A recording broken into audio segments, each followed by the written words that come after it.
जिज्ञासु मित्रों, बहुत बहुत अभिनंदन है, स्वागत है आप सभी का दिव्य सृजन में। प्रत्येक दिवस की भांति आज फिर हम यहाँ पर यह लाइव चर्चा का कार्यक्रम शुरू कर रहे हैं। तो इस लाइव चर्चा का कार्यक्रम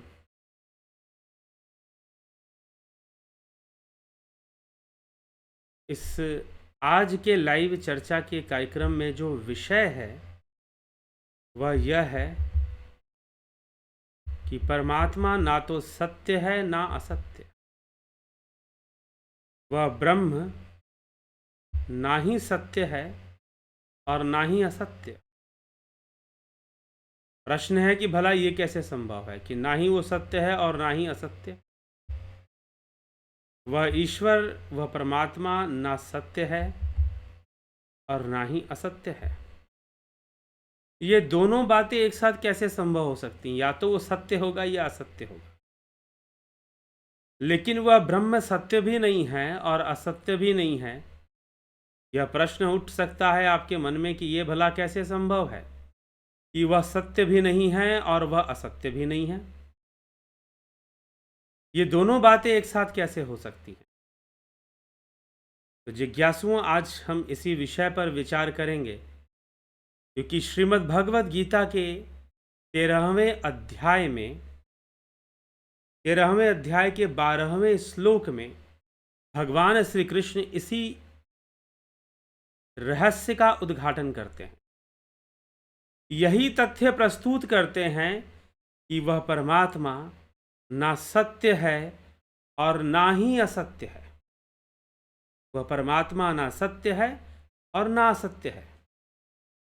लेकिन अब यहाँ पर विरोधाभास तो होगा, क्योंकि हम जो पहले से समझते आए हैं वह तो यह है कि परमात्मा परम सत्य है, एकमात्र वही तो सत्य है। तो फिर अब ये बात कहना कि ना तो वो सत्य है और ना ही असत्य, यह उचित कैसे होगा, यह सही कैसे होगा? तो चलिए हम इस पर आज चिंतन करेंगे, मनन करेंगे और समझने का प्रयास करेंगे कि परमात्मा ना तो सत्य है ना ही असत्य है, यह कैसे संभव है। भगवान श्री कृष्ण श्रीमद् भगवत गीता में अर्जुन को समझाते हुए कहते हैं, ज्ञेयं यदत् प्रवक्ष्यामि यज् ज्ञात्वा मृतमश्नुते अनादि मत् परम ब्रह्म न सत्तान सद असत उच्यते, न सत्तान असत उच्यते। जो ज्ञेय है, जो जानने योग्य है, उसको मैं अच्छी तरह से कहूँगा जिसको जानकर अमरता का अनुभव मनुष्य कर लेता है। अनादि परम ब्रह्म, उसको ना सत्य कहा जा सकता है और ना ही उसे असत कहा जा सकता है। उस अनादि परम ब्रह्म को ना ही सत्य कहा जा सकता है और ना ही उसे असत्य कहा जा सकता है,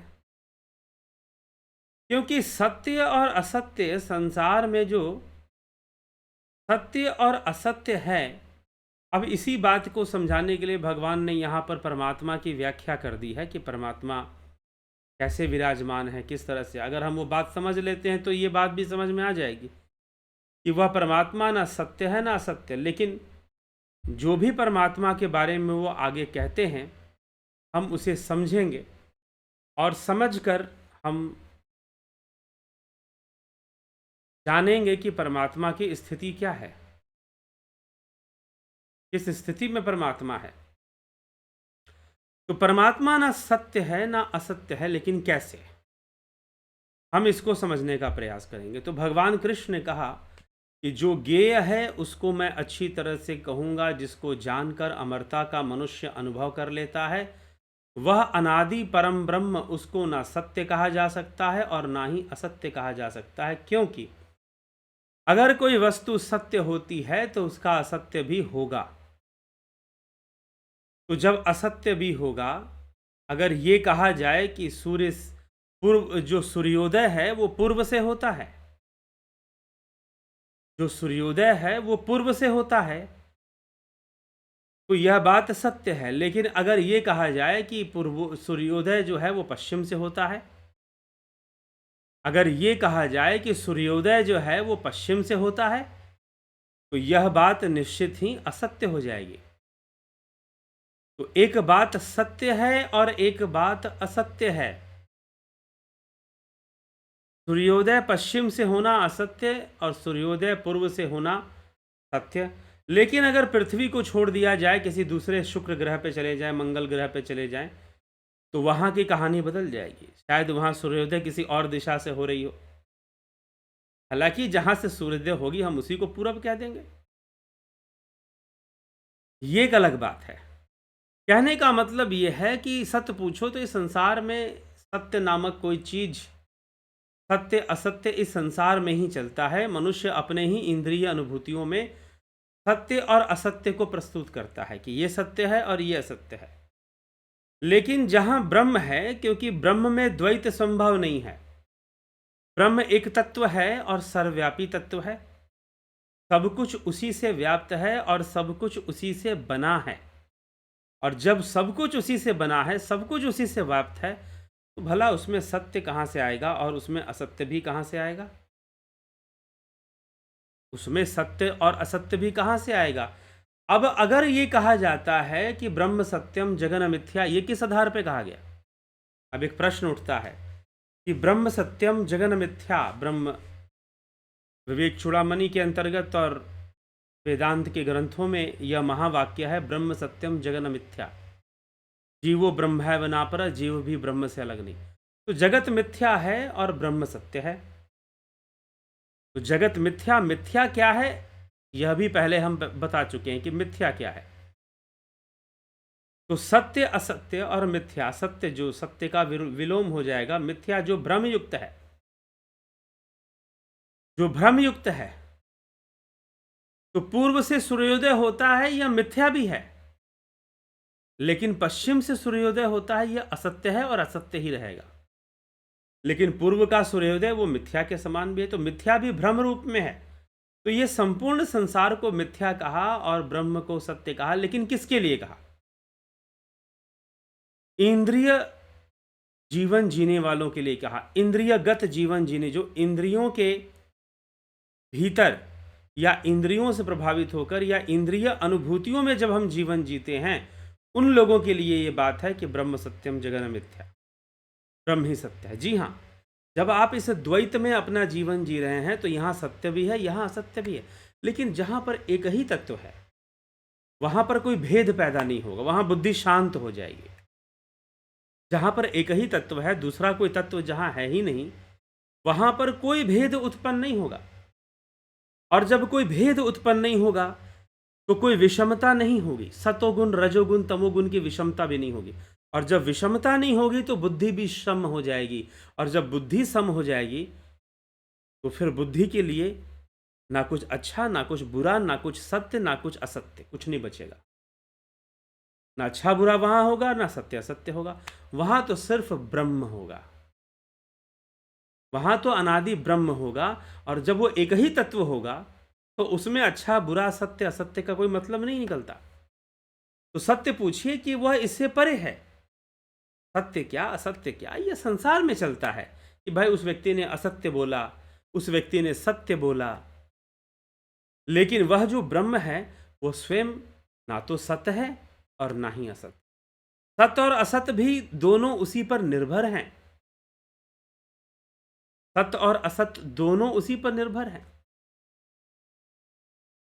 तो असत्य जो है कई बार सत्य का कॉपी करने की कोशिश करता है, कई बार झूठ को फैलाया जाता है और सत्य से भी ज्यादा, सत्य से भी जाता। लोग कहते हैं सत्य कभी छुपता नहीं है, बात बिल्कुल सही है। तीन चीजें कभी नहीं छुपती, सूर्य, चंद्रमा और सत्य, ये कभी नहीं छुपती हैं, लेकिन फिर भी लंबे समय तक छुपी हुई रह सकती हैं, लंबे समय बाद प्रकट होंगी। दुर्भाग्यपूर्ण यह है कि जब तक सत्य ना सामने आया तब तक आप नुकसान में रहे। और कई बार तो लोग सत्य ही समझ रहे होते हैं, लेकिन कोई आता है और सत्य से भी बेहतर तरीके से असत्य को प्रस्तुत कर देता है। मतलब असत्य को खूब आडंबरी ढंग से, उसे खूब पैसा खर्चा करेगा कि झूठ फैलाओ, मीडिया चैनल और बहुत तरह की चीजें वो पैसा खर्च कर कर जो है वो झूठ को फैला देगा और हम झूठ को ही सत्य मानना शुरू कर दें। क्योंकि मनुष्य की जिनका मनोविज्ञान बहुत कमजोर होता है, जो मानसिक रूप से कमजोर होते हैं, वो भीड़ की आवाज सुनते हैं। दुर्भाग्यपूर्ण ये है कि वो सत्य को जानने की कोशिश नहीं करते। वो ये समझते कि 1000 लोग अगर ऐसा कह रहे हैं, शायद सत्य ही होगा। और जब बात लोकतांत्रिक व्यवस्था की आ जाए, तो वहां पर तो हमेशा वही सत्य होता है जो हजारों लाखों लोग बोल रहे हों, कि भाई वो लाखों लोग वोट बैंक होते हैं। तो लोकतांत्रिक व्यवस्था में वही सत्य होता है जो बहुमत बोल रहा हो। यह विडंबना है, लेकिन फिर भी बहुमत कितना भी ताकतवर हो, कोई नेता कितना भी ताकतवर हो और उसके पीछे रहने वाली जनता कितनी भी ताकतवर हो, सत्य के पास इतनी शक्ति जरूर है कि वह झूठ के, सत्य छोटा बहुत है लेकिन उसके अंदर पेनेट्रेटिंग पावर है। लेकिन फिर भी बहुत सारे लोगों का नुकसान उस मिथ्या में, उस असत्य में जरूर हो जाएगा, लेकिन फिर भी वो सत्य बाहर निकल कर आएगा जरूर। साल भर, 2 साल, 10 साल, 20 साल, 5 साल, 100 साल क्यों ना हो जाए, वो निकल कर आएगा जरूर। वैसे तो कई लोगों को सत्य पता चल चुका होगा, लेकिन फिर भी वो सामने नहीं रख पाए होंगे, लेकिन सबके सामने भी एक दिन जरूर आ जाएगा, प्रकाशित भी हो जाएगा। और कई बार जो बहुत गूढ़ सत्य होता है, वह तो समाज को पता ही नहीं होता है। जो बहुत गूढ़ ज्ञान होता है, बहुत गूढ़ सत्य होता है, वह लोगों को पता ही नहीं होता। और उनको बताओ तो कहेंगे कि भाई अगर इतने सत्य पे चलेंगे तो रोजी रोटी कैसे चलेगी, खाएंगे पिएंगे, इतने ईमानदार बन जाएंगे तो खाएंगे पिएंगे कैसे। प्रकृति सबके कर्म देखती है। लोग हैं जो ईमानदारी से भी खा लेते हैं, ऐसे भी लोग हैं। तो इसीलिए सत्य तो सत्य ही होता है। तो लेकिन जो ब्रह्म है सर्वदा सत्य है जी नहीं, वो सत्य और असत्य से भी परे, क्योंकि जहां सत्य होगा वहां असत्य होगा। कहते हैं कि एक बार सत्य जो था वो बहुत सुंदर कपड़े पहना हुआ था, राजकुमारों जैसे सुंदर कपड़े पहना था, और सुंदर कपड़े पहनकर वह जो सत्य था वो एक बार नदी में, कहते हैं, स्नान करने चला गया। उसने कपड़े उपड़े उतारे अपने, और कपड़े उतारे और वो नदी में स्नान करने चला गया। अब असत्य छुप कर देख रहा था, अब मौका है, यही मौका है। असत्य कभी बिना सत्य के नहीं आगे बढ़ सकता। असत्य को बढ़ने के लिए भी सत्य का सहारा लेना पड़ता है। उसी के लिबास में वो आगे बढ़ेगा, नहीं तो उसे कुछ पूछेगा नहीं। इसलिए रावण गया तो साधु वेश धारण कर सीता जी का हरण करने गया। काल नेमी गया तो साधु वेश धारण कर हनुमान जी को ठगने गया। इसीलिए गोस्वामी तुलसीदास जी ने लिखा, उगरहि अंत न हो ही निबाहु, काल नेमि जिमि रावण राहु। कल्याण नहीं होना इनका तो भाई दुर्गति ही इनकी होनी है। काल नेमी रावण राहु, जो वेश प्रपंच को फैलाकर ऐसे कर्म करते हैं। तो सत्य, असत्य ने क्या किया कि सत्य के कपड़े पहन लिए, और सत्य के कपड़े पहनकर सत्य जो है कि रथ पे जाता था तो रथ ले लिया उसका, और रथ लेकर चला गया कि मैं ही सत्य हूं, मैं ही सत्य हूं, मैं ही सत्य हूं। लोग उसी के पीछे भागने लगे, मैं ही सत्य हूं, मैं ही सत्य हूं, मैं ही सत्य हूं। और राजनीति तो चलती ही इसी तरह से है। अपनी बात पर, चाहे झूठी बेकार की बातें, आप किस ढंग से लोगों को विश्वास दिला सकते हैं, इट्स ओके। तो मैं ही सत्य हूं, भीड़ जमा हो गई, और वो जो बेचारा सत्य था वो उस नदी से बाहर निकला तो बेचारे को कपड़े भी ना मिले, उसका रथ, उसकी गाड़ी भी चोरी हो गई। अब वो नंगा दौड़ रहा है, नंगा दौड़ के कह रहा है लोगों से, अरे भाई देखो मुझे, मैं सत्य हूं, मैं सत्य हूं, ये सत्य थोड़ी ना है, इसने मेरे कपड़े पहने हैं। अब कोई मानने को तैयार नहीं। जो बड़े मंच पे खड़ा हो गया, बस बात तो उसी की सुनी जाएगी। अब असत्य जो है वो बड़े मंच पर खड़ा है, बड़ी सी गाड़ी पर, रथ पर खड़ा है वो, और सत्य जो है नंगा धड़ंगा घूम रहा है। लेकिन फिर भी कुछ भी हो जाए, कुछ भी हो जाए, सत्य चिल्ला रहा है कि नहीं, मैं सत्य हूं, मैं सत्य हूं, मैं सत्य हूं, मैं सत्य हूं। सबको बोले जा रहा है, वो भी अपनी ताकत लगा रहा है, लेकिन वो असत्य तो अपना परचम फैलाए हुए है, अपना परचम फैलाए हुए। लेकिन 10 लोगों को बोलेगा, समझाएगा, चुप तो नहीं रहेगा, सत्य बैठेगा तो नहीं। अब 10 लोगों को बोलो, समझाया, ठीक है भाई, अगर तुमको लगता है तुम सत्य, तुम वहां मंच पे जाओ, मैं कैसे जाऊं? अब उसने जाने की कोशिश की मंच पर, तो लोगों ने घसीट दिया, यार तू कहाँ जा रहा है नंग धड़ंग आदमी, वहां कहाँ जा रहा है तू? ठीक है, अरे वही जो ऊपर बैठा वही तो सत्य है, तुम थोड़ी ना सत्य हो।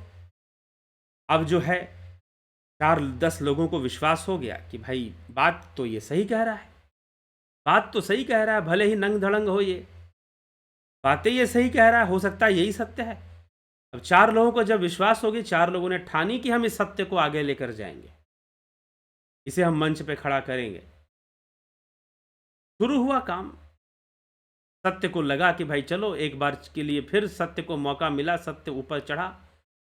लेकिन असत्य चारों तरफ से उसे देख रहा था, घूर रहा था अनेक रूप धारण करके। चढ़ तो गया, सत्य सामने तो आ गया, लेकिन असत्य ने कहा कि भाई मुझे तो असत्य फैलाने से मतलब है ना, कोई भी बहाना ढूंढ लूंगा, निकल तो मैं देखता हूँ, फिर से तेरे लिबास को मैं देखता हूँ कैसे होगा कैसे नहीं होगा, बदलूंगा, कुछ ना कुछ करूंगा।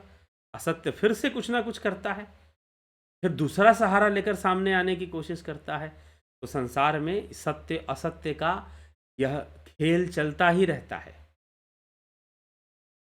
यह संसार में ही संभव है कि यह सत्य है और यह असत्य है। ब्रह्म में, पारमार्थिक सत्ता में, ब्रह्म में यह कदापि संभव नहीं है कि यह सत्य और यह असत्य हो।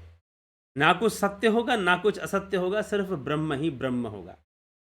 तो यह कहना कि ब्रह्म सत्य है, यह संसार के इंद्रिय अनुभूतियों में रहने वाले सांसारिक माया में लिप्त लोगों के लिए तो सही है बात, लेकिन जो योगी हैं, जो ब्रह्म को जान चुके हैं, जो पारमार्थिक सत्ता को जान चुके हैं, ब्रह्म को जान चुके हैं,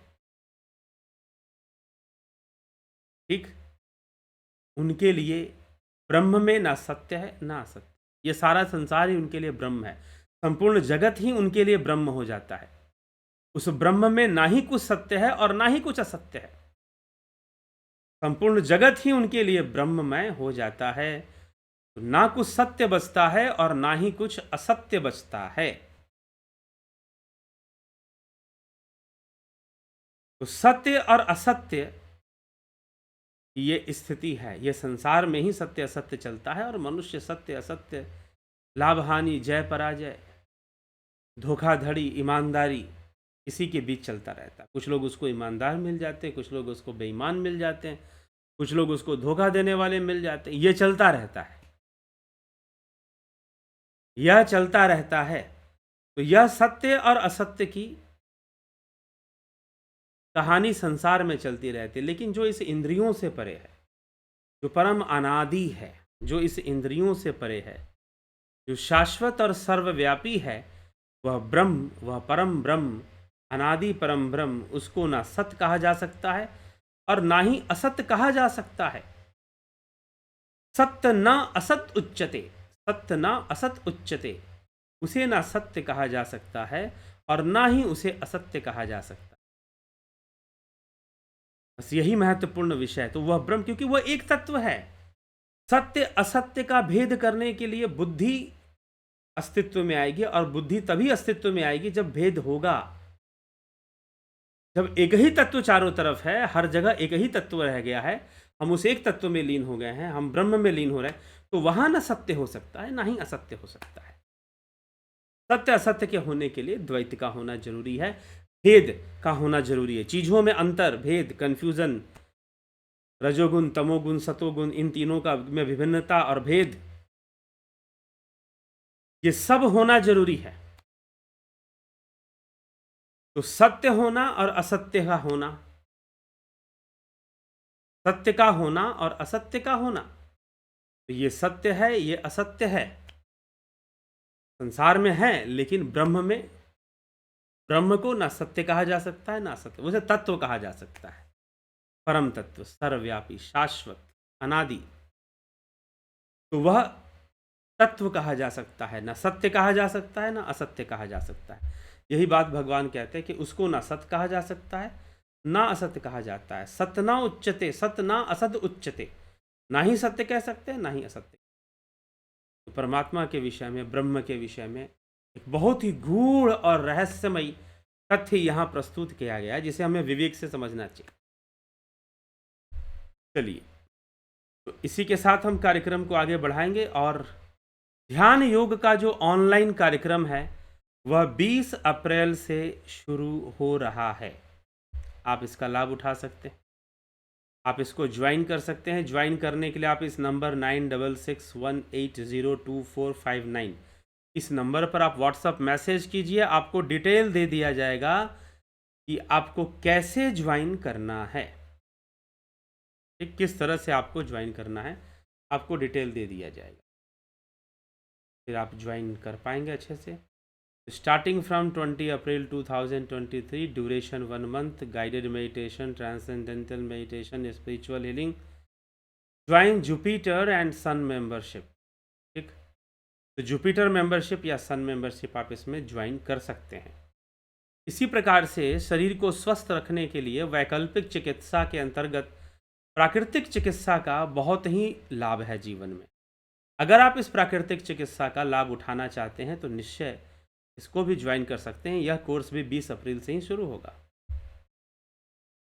ऑफलाइन में अगर आप ज्वाइन करना चाहते हैं कोर्स, श्री शिव कथा ज्ञान यज्ञ वाराणसी में यह ऑफलाइन कार्यक्रम के अंतर्गत यह कोर्स होगा। निश्चय ही आप ऑफलाइन कार्यक्रम में यह कोर्स ज्वाइन कर इसका लाभ उठाइए। तो हम इसको आप अगर करना चाहते हैं इसके लिए भी तो व्यक्तिगत रूप से आप संपर्क करेंगे 9661802459 इस नंबर पे संपर्क कर आप जो है हमें इस कोर्स के बारे में आप बताएंगे और इसका लाभ उठाएंगे।